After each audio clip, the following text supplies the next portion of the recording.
Welcome all. ലോകമെമ്പാടുമുള്ള ജനസംഖ്യയുടെ 50% പോലും ആളുകളിൽ ബാധിക്കുന്ന ഗ്രാം നെഗറ്റീവ് സ്പൈറൽ ആകൃതിയിലുള്ള ബാക്ടീരിയയാണ് ഹെലിക്കോബാക്ടർ പൈലോറി. ഹെലിക്കോബാക്ടർ പൈലോറി ബാധിച്ച 90% ആളുകൾക്കും രോഗലക്ഷണങ്ങളോ സങ്കീർണതകളോ അനുഭവപ്പെട്ടു കാണാറില്ല. എന്നാൽ ബാക്കി വരുന്നവർക്ക് ഇത് പെപ്റ്റിക് അൾസർ, വിട്ടുമാറാത്ത അസിഡിറ്റി അല്ലെങ്കിൽ അട്രോഫിക് ഗാസ്ട്രൈറ്റിസ്, ആമാശയത്തിലെ അഡിനോകാർസിനോമ, മാൾട്ട് ലിംഫോമ അതായത് ലാർജ് ബി സെൽ ലിംഫോമ എന്നീ തരം ക്യാൻസറുകൾ എന്നിങ്ങനെയുള്ള പലവിധം രോഗങ്ങൾക്കും കാരണമാകുന്നു. ഹെലിക്കോബാക്ടർ പൈലോറി ബാധിച്ച വ്യക്തികളിൽ വൻകുടലിലോ ആമാശയത്തിലോ പോളിപ്പുകൾ അതായത് ആവരണത്തിലെ തൂങ്ങി നിൽക്കുന്ന രീതിയിലുള്ള കട്ടിപ്പുകൾ ഉണ്ടായേക്കാം.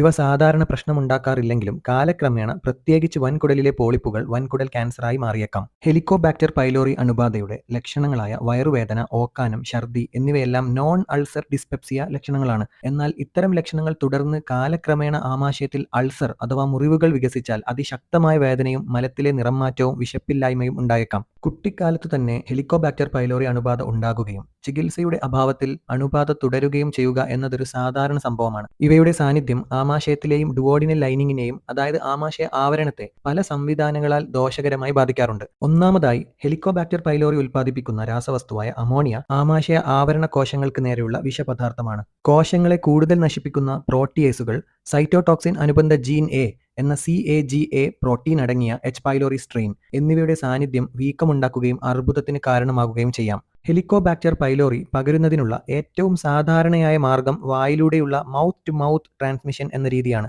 അതായത് ഭക്ഷണം ഉണ്ടാക്കുമ്പോഴും കഴിക്കുമ്പോഴും പാത്രങ്ങളും അടുക്കള ഉപകരണങ്ങളും പങ്കിടുന്ന കുടുംബാംഗങ്ങൾക്കിടയിലാണ് ഇങ്ങനെ പകരാറുള്ളത്. കൂടെ താമസിക്കുന്നവർക്കിടയിലോ കുടുംബാംഗങ്ങൾക്കിടയിലോ പൊതുവായി ഉപയോഗിക്കുന്ന ബാത്റൂം വഴിയുള്ള മലമൂത്ര വിസർജന പകർച്ചാപാതയും ലൈംഗിക വഴികളുമാണ് മറ്റ് സാധാരണ മാർഗങ്ങൾ. എച്ച് പൈലോറി കോളനിവൽക്കരണം 4 പ്രധാന ഘട്ടങ്ങളായാണ് സംഭവിക്കുന്നത്. ഒന്നാമതായി ഹെലിക്കോബാക്ടർ പൈലോറിയുടെ യൂറിയേസ് പ്രവർത്തനം അഥവാ യൂറിയേസ് ആക്ടിവിറ്റി ആമാശയത്തിലെ അസിഡിക് അന്തരീക്ഷത്തെ പ്രതിരോധിക്കുക എന്നതാണ്. പിന്നീട് ഫ്ലജല്ല എന്ന കാലുകൾ ഉപയോഗിച്ച് അവ ആമാശയ കോശങ്ങളിലേക്ക് നീങ്ങുകയും ശേഷം കോശങ്ങളുടെ റിസപ്റ്ററുകളോട് ഒട്ടിപ്പിടിക്കുകയും അവസാനമായി വിജയകരമായ കോളനിവൽക്കരണവും തുടർച്ചയായ അണുബാധ ഉണ്ടാക്കുകയുമാണ് ചെയ്യാറ്. ഹെലിക്കോബാക്ടർ പൈലോറി അണുബാധ നിർണ്ണയിക്കുന്നതിന് പലതരം രീതികളുണ്ട്. മലത്തിൽ ഹെലിക്കോബാക്ടർ പൈലോറി ആന്റിജനുകൾ കണ്ടെത്തുക, അല്ലെങ്കിൽ രക്തത്തിലോ മൂത്രത്തിലോ ഉമിനീരിലോ ഹെലിക്കോബാക്ടർ പൈലോറിക്കെതിരായി ശരീരം നിർമ്മിച്ച ആന്റിബോഡികൾ കണ്ടെത്തുക, റേഡിയോ ലേബിൾഡ് കാർബൺ അടങ്ങിയ ദ്രാവകം കുടിച്ച ശേഷം ചെയ്യുന്ന യൂറിയ ബ്രത്ത് ടെസ്റ്റ് അഥവാ UBT എന്നിവയെല്ലാമാണ് നോൺ ഇൻവേസീവ് ടെസ്റ്റുകൾ, അതായത് കൂടുതൽ സങ്കീർണതകളോ വേദനയുള്ളതോ അല്ലാത്ത ടെസ്റ്റുകൾ.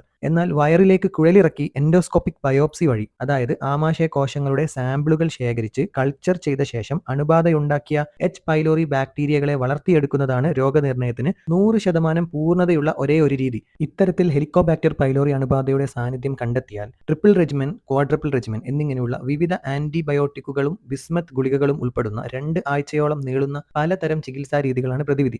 മരുന്ന് കഴിച്ച് ശേഷിക്കുന്ന അണുബാധ ഇല്ല എന്ന് ഉറപ്പാക്കാൻ 4 ആഴ്ചയ്ക്ക് ശേഷം വീണ്ടും പരിശോധിക്കേണ്ടതുണ്ട്.